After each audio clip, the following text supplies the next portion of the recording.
দেখেন ধান কেটেছে বাংলাদেশের কৃষকরা। আমি যদি একটু জুম করে দেখাই, কৃষকরা ধান কেটে এখানে বসে আছে। এই যে এখন আমরা, এটা হচ্ছে বাংলাদেশের, আর এই হচ্ছে ভারত। এই হচ্ছে ভারত।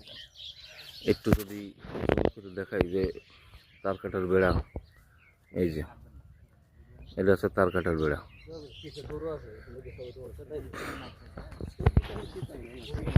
এবং যে পিলার, ইন্ডিয়ান পিলার, এটা হচ্ছে বাংলাদেশ। সামান্য এখান থেকে আমি এইভাবে ঘুরে দাঁড়ালে এই পাশে ইন্ডিয়া। শুধুমাত্র বাংলাদেশ আর ইন্ডিয়া আমরা দেখে অনেক দূরত্ব কই দেখছি। আমি এইভাবে দাঁড়াইছি, এখানে বাংলাদেশ দেখা যাচ্ছে, এইভাবে ঘুরছে এই পাশে ইন্ডিয়া। কত সুন্দর।